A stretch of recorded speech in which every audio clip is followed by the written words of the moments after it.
The American Way, a post-apocalyptic fairy tale. By Chucky H. Sanson. A Playtrite recording of the forthcoming novel. Part 1, Pax Americana. Level 1, Apocalyptic Patriotism. July 4th, 2169. Once upon an apocalypse, in the microplastic blizzard of WW7, there lived a poor little tickle-ho named Kitten. She looked like an anime pillow that got dragged through a Christofascist monster truck rally, lacquered in Fox News gloss and Proud Boy spit shine until she gleamed with weaponized innocence. Because that's how they wanted her to look. That's what made the giggles flow in Super America these days. Her hair didn't help either.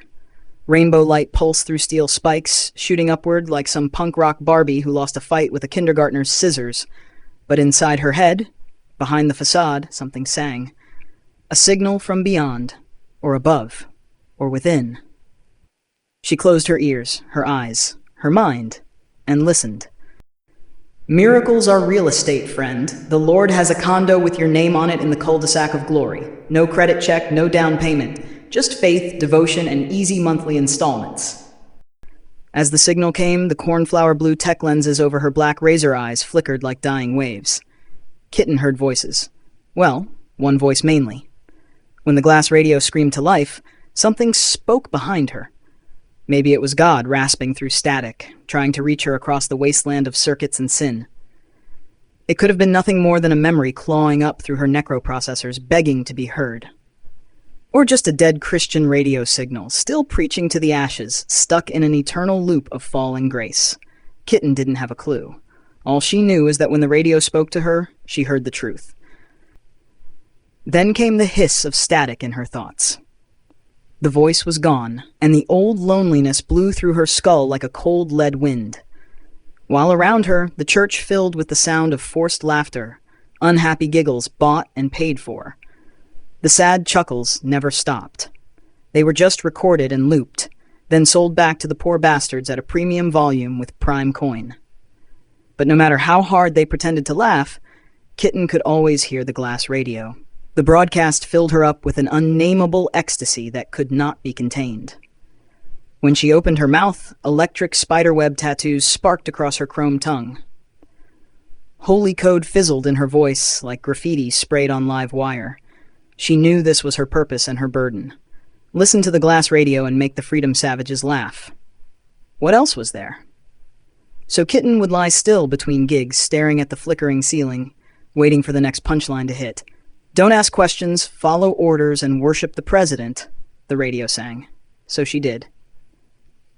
Kitten is only 13, but 13 isn't young in the United States of Chimerica. It's already used up.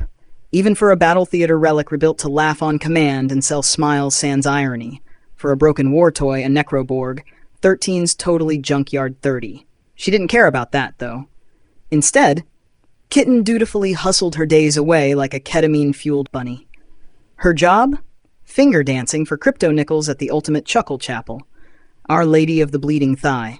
The last surviving titillation camp and whorefanage in the Super American wastes. It was set smack dab in the fallout-fried armpit of Meth-Kansas, where the corn grew teeth and every ultra-terrestrial sunrise smelled like boomer mistakes from days gone by. Suddenly, a holy klaxon ripped the air, returning Kitten from her dream world. Back to work. There was no last call at the Bleeding Thigh. The customers, the freedom savages, never stopped laughing, never tired of tickles, never got enough. No matter how wide Kitten smiled or how funny she was, they just kept coming and coming. She was the top earner of the stable, so why not? The little machine tickled for God and country under the sticky thumb of Daddy Wardix, psycho chaplain, combat pimp, and high priest of the pleasure pain economy. His second-in-command, Bitchsicle, was equal parts duct-tape tits, lip-gloss contempt, and surgically recycled drama. The lady was pure roll-your-own-tampons energy, if you get the drift. The kind of double-bottom bitch you never crossed, except with your heart. Daddy Wardix loved Kitten. At least that's what he said. Daddy busted out expository praise bombs for the eternal employee of the month at least 100 times a day. Kitten always be on automatic, queen of the scene, the chuckle-ho supreme, who shovel up the daddy dough in fast mo. She no lip, no slip, no dip, just the tip. And he wasn't lying. But even though she was top smile slut at the last tickle church, Kitten still wondered what it would be like to be happy. Happy, she figured, was something for other people. Real people. The kind of people who got to go outside. It was no use. She was stuck in the laugh house day in, day out. The comfort of the bleeding thigh was really just solitary confinement with glitter and a laugh track. But even though it was her prison, she still couldn't help but call the place home. What else did she have?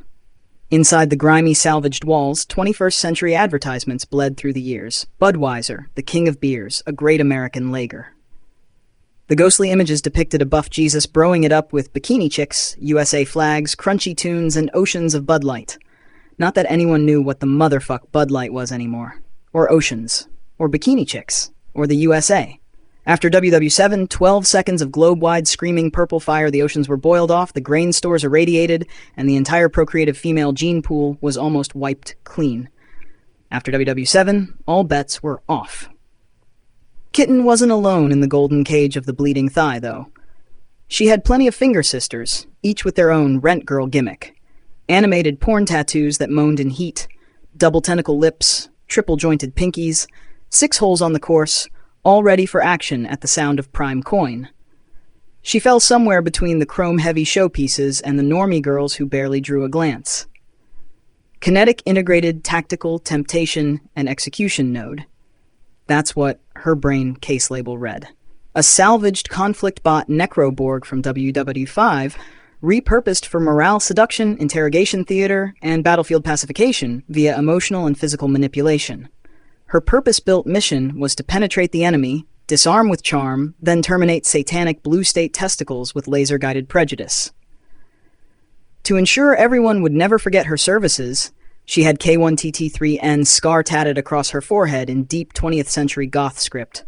Bold, bitchy, and ridiculously old school. It was her brand, her brag, her bang. A forehead fuck you to a world caught already mid-explosion, jerking off to its own mushroom cloud. Again. The pokey little Roomba was Kitten's only friend. The scuffed 21st century vacuum didn't know if it was coming or going, but Kitten loved it just the same. Its firmware was fragged from decades of fondle dust, and it knocked into customers more than it should, but it seemed happy. Mostly because it was physically incapable of being unhappy. It was just an appliance. A machine. But every morning, Roomba buzzed to life and sucked up dust bunnies like it had a mission, like it believed in something. Kitten wasn't sure if the little contraption knew she cared about it, but she did. Not because it had a soul, but because it didn't. Kitten was beginning to suspect that things with souls weren't the best kinds of things. Even with the steady churn of Giggle Johns and Tingle escorts, Kitten managed to claim one of the chapel's shadows as her own.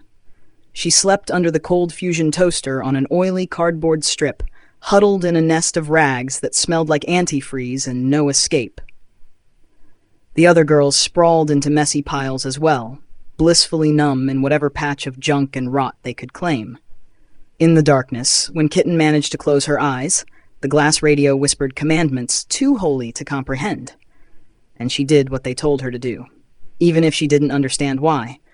Thy will be done, thy Burger King come. Do you think God can hear you praying through a mask? She tried to mime the command in a strangely disturbing dance, but even little Roomba was confused. When nothing came of it, Kitten gave up and returned to the strip of cardboard under the toaster for her next client. Looks like I didn't believe hard enough. Spinning in circles, Roomba had no choice but to reluctantly beep in agreement. End of Level 1. Congratulations, you have reached Level 2. Okay, everyone, thanks for kicking ass through Level 1 of the American Way. This was just the first taste. If you made it this far, you probably already know. This story isn't safe. It's not sanitized for platforms. It's too raw for Substack, too volatile for Royal Road, too loud for Medium. But it's real, and it's only just begun.